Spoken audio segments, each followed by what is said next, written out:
Pada Riskesdas 2013 akan dilakukan pemeriksaan urin, garam, dan air. Data iodium yang dikumpulkan dalam riset kesehatan dasar 2013. Pertama, pengumpulan sampel garam untuk pemeriksaan kadar iodium dalam garam. Kedua, pengumpulan sampel urin untuk pemeriksaan kadar iodium dalam urin. Ketiga, pengumpulan sampel air untuk pemeriksaan kadar iodium dalam sumber air minum rumah tangga.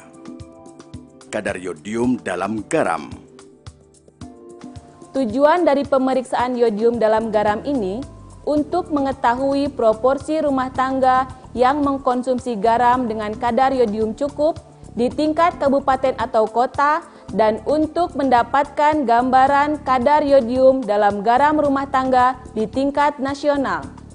Pemeriksaan iodium dalam garam. Pemeriksaan iodium dalam garam dilakukan dengan dua cara.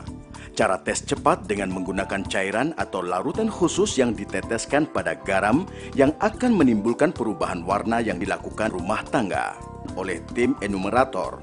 Dan cara titrasi dengan menggunakan pereaksi yang menimbulkan perubahan warna yang dilakukan di laboratorium. Tes cepat garam. Tes cepat garam dilakukan pada seluruh rumah tangga yang menjadi sampel Riskesdas 2013 untuk mewakili sampel tingkat kabupaten atau kota. Alat pemeriksaan tes cepat garam. Untuk pemeriksaan sampel garam diperlukan beberapa alat, yaitu sendok untuk mengambil sampel garam, piring kecil untuk menempatkan garam, penggerus atau mortir untuk menghancurkan garam apabila dijumpai garam jenis briket atau bata, cairan tes garam dan garam rumah tangga yang akan dites atau diperiksa. Untuk garam jenis briket atau bata, mintalah semua dengan tempatnya dan kemudian dihaluskan.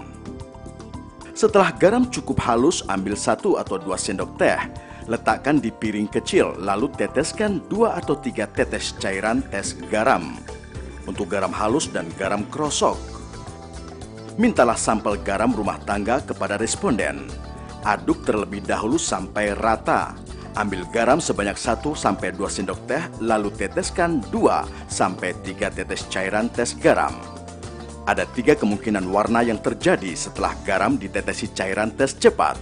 Pertama, garam berubah warna biru atau ungu tua, berarti garam mengandung cukup iodium. Kedua, garam berubah warna biru atau ungu muda, berarti garam mengandung iodium tetapi kadarnya kurang dari 30 ppm. Ketiga, garam tidak berubah warna, berarti tidak mengandung iodium. Pengumpulan sampel garam untuk titrasi.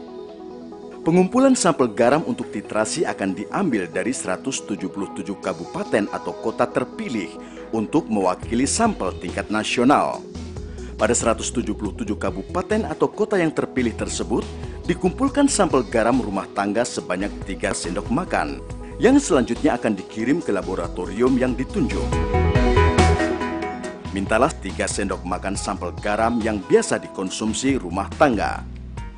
Setelah garam kita ambil, masukkan ke dalam kantong plastik zip. Kemudian tempelkan stiker garam pada kantong plastik, lalu tutuplah stiker dengan selotip bening. Tempelkan duplikat stiker garam pada kuesioner rumah tangga. Tempelkan juga duplikat stiker garam pada form penghubung atau form BM01 sebanyak 5 rangkap. Rangkap keempat form penghubung BM01 sebagai pengantar. Ketika sampel garam akan dikirim, masukkan sampel garam ke dalam kotak kardus. Kirim ke penanggung jawab operasional atau PJO kabupaten atau kota untuk selanjutnya dikirim ke laboratorium yang ditunjuk.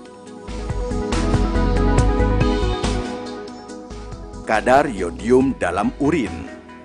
Pemeriksaan iodium dalam urin bertujuan untuk mendapatkan gambaran asupan iodium yang dinilai dari ekskresi iodium dalam urin pada anak usia 6-12 tahun dan wanita usia subur atau WUS 15-49 tahun di tingkat nasional. Pengumpulan sampel urin. Untuk pengambilan sampel urin diperlukan beberapa alat. Ciduk atau gelas ukur plastik yang dilapisi plastik bening untuk menampung urin sementara. Botol plastik untuk menampung urin dari ciduk atau gelas ukur. plastik bening ukuran 2 kg untuk melapisi ciduk atau gelas ukur, selotip kertas dan selotip bening 2,5 cm untuk menyegel atau menjaga isi botol berisi sampel urin dari kebocoran. Mintalah kepada responden untuk menampung air urin di ciduk atau gelas plastik yang sudah dilapisi plastik bening. Jelaskan kepada responden jangan sampai tercampur air atau cairan lain. Bukalah tutup botol bagian luar dengan cara diputar dan lalu buka tutup bagian dalam. Pindahkan air urin dari wadah sementara tadi ke dalam botol urin. Isilah kira-kira setengah botol. Tutuplah kembali botol berisi air urin. Dimulai tutup bagian dalam, lalu tutup bagian luar dengan cara diputar. Buang plastik bekas terkena air urin di tempat sampah, lalu serahkan kembali botol berisi air urin tersebut. Pastikan urin yang diterima adalah urin murni, tidak tercampur air atau cairan lain. Perhatikan warna urin agak kekuningan, sedikit berbuih, dan apabila dipegang terasa hangat karena merupakan urin sewaktu. Tutuplah kembali botol berisi air kencing dengan penutup dalam. Tekan sampai rapat, kemudian bersihkan dengan tisu. Rekatkan atau segel dengan menggunakan selotip kertas. Pastikan selotip tersebut kencang, kemudian tutuplah botol dengan penutup luar diputar sampai kencang. Pastikan telah kencang, lalu rekatkan atau segel tutup luar dengan selotip kertas. Pastikan selotip merekat dengan kuat. Sobeklah atau potonglah selotip, lalu tekan-tekan biar semakin lengket. Cek botol berisi urin dengan cara membalikkan 2-3 kali untuk memastikan botol tidak bocor. Tempelkan stiker nomor urin pada botol urin, lalu lapisi atau tutuplah stiker dengan selotip bening. Tempelkan juga duplikat stiker urin pada foam penghubung atau foam BM01 sebanyak 5 rangkap. Rangkap keempat foam penghubung BM01 sebagai pengantar ketika sampel urin akan dikirim ke laboratorium yang ditunjuk. Catatan: sampel urin sekitar setengah botol 30-50 ml. Pastikan urin asli, tidak tercampur air atau cairan lain. Tutup botol dengan rapat, keringkan dengan tisu. Cek botol dengan cara membalikkan ke atas dan ke bawah 2-3 kali untuk memastikan botol berisi urin telah rapat atau tidak bocor. Tempelkan stiker nomor urin pada botol urin. Tempelkan duplikat stiker nomor urin pada kuesioner individu. Tempelkan duplikat stiker nomor urin pada foam penghubung atau foam BM01. Masukkan botol urin ke dalam box sampel urin dalam posisi berdiri.